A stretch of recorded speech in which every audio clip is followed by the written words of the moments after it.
Yes, so now I took a bit of a thinking break, and probably what I'm about to talk about now is probably the most important part of everything, really, because it has to do with choices and choices that you make as a man, choices of marriage and choices of having children, you know. And I think telling things as they actually unfolded is very good to give anybody an idea of an understanding of my divorce, you know? Because if you understand why I got into marriage and how I got into marriage, then you would understand what the premises were for me going for a divorce or accepting a divorce or finding myself in that type of situation, which was definitely never an ideal for me to be divorced. It was never a thing which I do remember having an argument or a discussion with my first wife where I mentioned to her that, well, I kind of like put this scary scenario of like, if we don't sort these things out, there might be a divorce, you know? It was used in a kind of like scary type of thing, or like, oh, we're talking about our child, that, oh, she'll end up, our child saying she will end up having parents who are not together. So we're talking in the interest of the child that we don't want the child to end up with parents who are not together. And it was one of those very early type of arguments which obviously would not lead to that, but I'm just bringing it up to kind of like show that from the beginning the idea of divorce was so out of the question that we actually used it as a way of showing a kind of like a very scary scenario where we really don't want to go, like we really don't want to go there, you know. Ironically, that is what happened, and that's how life goes. When does it change? When does the mind change? When do you accept that it's going to be okay to be divorced? At what point do you give up? At what point do you actually say it's okay? Because there's a point where you don't say it's okay. Anyway, meeting my wife, as you can tell, as I told you, it happened because of my involvement with business women in my town of Aarhus. So I ended up at a place where my wife, whose mother is a businesswoman, ended up was also selling some goods, and so therefore I got in touch with the daughter who was doing something for her mother, and I was there trying to sell my music, basically. And um, love letters were exchanged between me and her after she went to back to Senegal. Um, I guess I guess it was love from the beginning or something like that. I'm not sure, but I guess it was understood in that context. Because I don't think I wasted time in stating my intentions. You know, I did not waste no time in stating my intentions. And the initial answer that I got after I had said by letter that I wanted to be involved with her was she responded. I said, if that's what you want, then you're gonna have to talk to my mother. You know, and so I spoke to her mother. I wrote to her mother, and her mother wrote back to me to say that um, she had already been betrothed. According to the tradition, she had already been betrothed to somebody from since she was a child. So that's the tradition in Senegal. So there was really nothing there for me except friendship. But I jumped the gun. Really, I do. Bear with me. Way before I wrote to the mother about marriage, I visited Senegal. The first letters was encouraging from her. was a nice letter. It was encouraging, and it seemed to betray some fondness for me. And my wife, well, ex-wife, she told me years later that she was a bit angry every morning when I showed up and set up my equipment and didn't say good morning. She was just like, "What manner of rude person is this who just comes and sets up and doesn't speak to me or doesn't say hello or whatever?" In my world, I was just like, these are pretty girls, just don't trouble them, because everybody was hanging around there. These girls were beautiful, man. Everybody who I know, there was Eve, who was not there? Who was not there when Alimatu and her sister were setting up at Images of Africa at the market? Them girls were classy, them girls were beautiful, man, I'm telling you. So my thing was just like, not really. Besides, I had my girlfriend who had cancer. So I don't know. Maybe part of it is being rude and arrogant, but definitely um, I probably did not say good morning to her. you know. So anyway, the connection was good. So the first letter that she replied to me was kind of fun.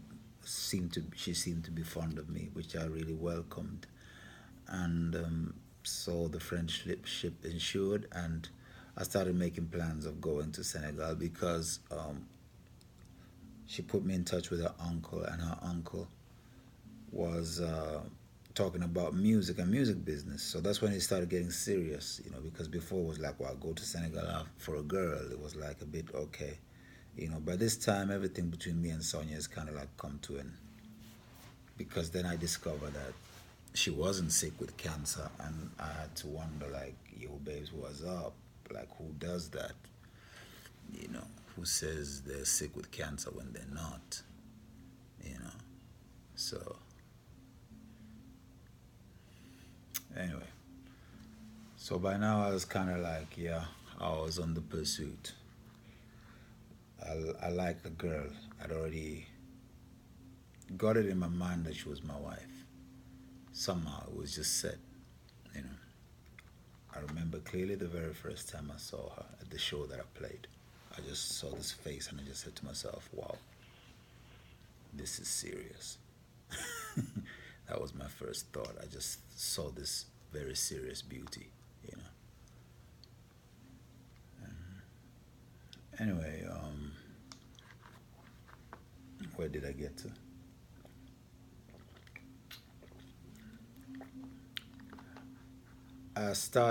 The uncle started making me feel that there was something. He told me that he was working in Yusunduru's company. It was a great exaggeration, but that's what he told me, and I believed. So it looked to me like I would be able to set up something that was Africa based and serious, because Yusundu is serious, right? So I don't know what he meant. Maybe he meant anyway, and told me enough other things that yeah, he's working on the film. He's working his work. He has a film, and made me believe that the guy was a director of a film or whatever. Blah blah blah blah. Again, one of them stories. By the time I got there, man, what I realized, brother, it's not his film, man. The man is just kind of like assisting with the catering for for the staff, for the actors, for the cast. So, oh, Bomboclat, you mean, well, because I was wondering, where did you work? I was waiting to see, like, like in the credits and everything. Which was, it was, brother, he was assisting the catering. So I knew that I arrived in a fix that, once a few stories didn't match, I knew that I'm in deep shit. So the girl was alright, but the uncle's dubious. You understand? So when I check it now, I say bomb clot. So kind of like So a great part of me just felt very stupid because it seemed like I had traveled the world to follow just a girl, you know. For me to put the money that I was making then towards a ticket to Africa, what really convinced me to do it and go ahead with it was what this brother, this brother had said was possible in terms of business, you know. I was 26 and I'd been serious since a young age and I was thinking about business. I really don't know why I never double checked that. I just believed what the brother said, you know. Is a play, and then the work with Yusundu company that was at Chosan. Chosan is what you call it a um a disco. And my man was working there, and that's what he equated with working with Yusundu's company. Anyway, it meant that I was there, and I was gonna have 5 weeks in Senegal, close to this girl. So the initial story is that I'm there looking for music possibilities, which I was, and they introduced me to certain people around Dakar and everything, which was also cool. I did, at my heart, it really was. I came to the beauty of the girl had brought me there, so I was imagining a future, business and marriage in Senegal, you know. So when I was there, I was mainly moving a lot with Osman, Almatu's cousin, Osman. He taught me, he brought my French up to scratch and he took me around and we went jogging in the morning. And when I wanted to visit the Cheganta Job University, he took me there and I found some English speaking brothers and started kind of like knowing a lot about the Murid movement and that through interacting with students from Sheikh Anta Diop University. And then I went up to Tuba, you know. So it really was full of that spiritual value and merit that it needed. And it was good. It was good for my soul. As a person, I blended into a family really well. They put me up in their house and I stayed there for 5 weeks. Every morning she wake up and make me my breakfast and treat me good. I was her guest in her house, and it was understood that I was interested in her, and I was a guest. I was obviously limits to what I could do, but I was a guest of the family. But she was my hostess. She had to take care of me and make sure that anything that I needed was there for me, you know, and it was good. So it was wonderful. I had a good time in Senegal, and I left and went back to Denmark, and then it's when I went back to Denmark that I made my intentions clear to her mother. And that's when the mother responded that, well, she was betrothed already. And that's the tradition, a Senegalese tradition. And so I had to kind of like live with that, you know. Anyway, that did not stop any of us agreeing that it was okay for her to come and visit me in Denmark. So that's what the next thing that happened. We were just all the time, always, every day, about the visa. Oh man, how many times did I call that house? Yes, man, I love when you call a girl's house and every day to hear if the visa has come through. Has it come? No. Has it come? No. Has it come? Love is a funny thing.